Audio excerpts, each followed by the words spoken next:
Uy, musta? Oh, may nagtanong sa akin, bakit daw ang mayayaman lalong yumayaman, no? Well, unang-una, depende sa klase ng mayaman. Biglang yaman o dati ng mayaman or unti-unting yumaman, no? Di ba? Okay, well, explain natin. So, una, alam mo, ang mayayaman kasi o yung yumaman, no? Yung yumaman na alam nila na mahirap kitain ang pera. Hindi madali, okay? Doon muna tayo. At alam naman natin lahat yan na ang pera napakahirap kitain. Hindi katulad nung araw. Sabi ng araw nila, maglakad ka mula sa Maynila hanggang papuntang Quezon City, baka may mapulot ka na barya. At yung barya na yun, makakakain ka na. O, diba? Nung araw, ganun. Pero ngayon, naku, kahit maghapon ka maglakad dyan at maghahanap ka lang ng barya, mahihirapan ka makapulot na makakakain ka ng maayos. Diba? Okay. So, dahil alam natin na ang isip ng mayayaman ay mahirap kitain ng pera, di syempre, iingatan nila yun. Diba? At ang iisipin nila ay palaguin ang pera. Okay. So, yun ang una. Alam nila, mahirap kitain ang pera. Okay. At alam nating lahat yan. Number 2, syempre, dahil mahirap nga kitain ang pera, ang ginagawa nila ay mag-invest versus gumastos. Okay. Sa totoo lang, pag meron ka malaking pera nakuha, anong ginagawa mo? Iniisip ka agad saan gagastusin. Yes? Normal lang yun.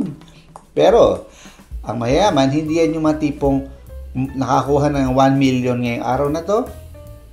Iniisip na, ito ang bibilin ko sa 1 million na to.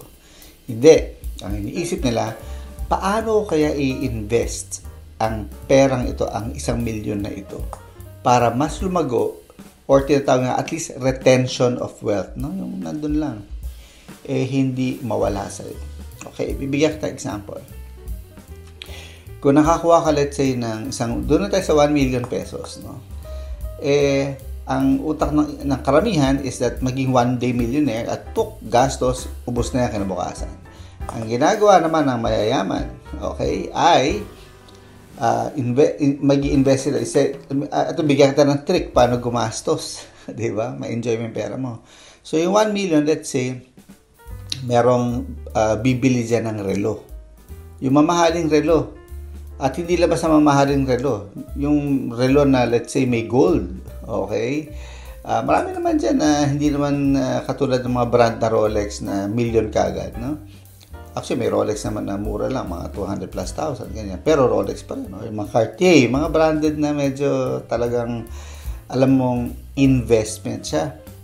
Sa totoo lang, pag bumili ka ng ganyang relo, sigurado ako, tataas pa value niyan. So, saan napunta ang pera mo? Sa investment. Okay. I'll give an example sa personal ko. So, nasa ibang bansa kami, may nakita ako napakagandang relo. Yun yung brand na gusto kong relo, no?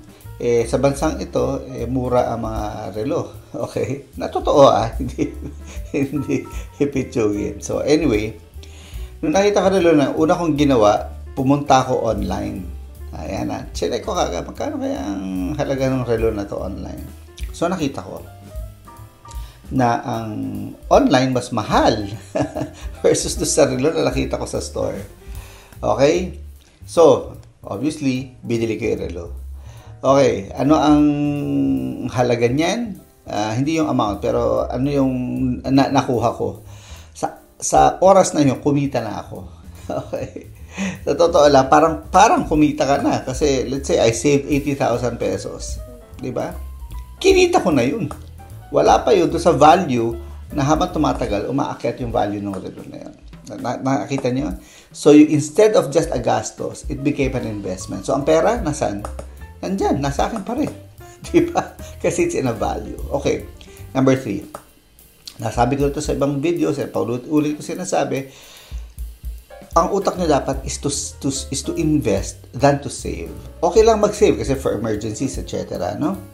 Pero, marami namang instruments sa bangko, mga mutual funds, and even insurance is part of investment. Kasi nga, ang kita sa bangko, hindi naman talaga, meaning, ang interest, no? Hindi naman talaga malaki. Halos wala pa nga. So, anuhin mo pa yun. Diba? I-ano mo na lang, invest mo na lang. Sabi nga ng iba, bangko lang naman yung mayaman doon sa pera mo eh. Which is true. Diba? Kasi sila in-invest nila yung pera na nakalagak sa kanila. Ikaw, wala. Diba? Tinago mo. Kaya sabi nga ng iba, sana ibaon ko na lang to. Lagay ko sa kawayan or something. Sa poster ng bahay ko. Diba? Baka mas masaya pa ako. Pero hindi. You invested. No? So many ways to invest. You ask your bank, saan ko ba maganda i-invest to? Tanong kayo sa mga financial consultants, sa mga insurance agents, they will tell you. Of course, you go online. Marami naman dyan. Invest sa stock market and all those things. No? Just simply invest and not just save. No? You save to invest. Okay, number 4. Yung mga mayaman kasi, yung kanilang mga relasyon, yung kanilang network, mayayaman din. So, most likely, ang ginagawa nila, sila din ang nag-uusap, sila nagbibigay ng mga tip. Palaguin mo yung pera mo, dito mo ilagay, dito ganyan, di ba? So, yung network nila, mayayaman din kasi. So, kung gusto mong yumaman, doon ka tumikit sa mga mas nakakaangat sa'yo, wag doon sa mga ka-level mo lang, di ba? I'm talking about money, I'm not talking about just relationships, no? So, you try to foster those relationships. Magkaroon ka ng mga ganun, no? Unang-una, marami kang matututunan sa kanila. Siyempre, hanapin mo rin mga genuine. Kasi marami naman dyan. At meaning ko naman, nagkagamitan din. Diba? Siyempre, mauutak din naman niya. Alam naman nila pag ginagamit sila o hindi. Di quid pro quo, diba? Ibig sabihin, di gamitin mo, gamitin di kita, tulungan tayo. So, doon na napupunta yun. Magtutulungan tayo. Pero dapat genuine, hindi lamangan. Okay? Yan ang utak nila, ha? Not necessarily lamangan. Kung ano makukuha mo, may makukuha din ako. Di ba? Pero of course, karamihan sa mga kilala ko na mayayaman, totoong tao. Meaning, talagang tutulong sa'yo. Di ba? Kasi at one point in their life, tinulungan din sila. Okay. So, yung number 5, access to information. Ang mga mayayaman, lalo yung mayaman, kasi marami nga share informasyon. So, marami silang napupulot na tips na sinasabi ko. So, hindi lang yun. Sila ay may utak na lifelong learning. So, aral sila ng aral. Lagi nilang iniisip. Diba? Pinag-aaralan. And of course, number 6. Hindi lang, ang mga mayaman, hindi lang basta nagkatrabaho. Okay? Sila ay nagne-negosyo. Ganon kasimple. Kasi alam nila, maraming nagsasabi wala yumaman sa trabaho. Sa totoo lang, marami naman yumaman sa trabaho pero hindi sa pagtatrabaho.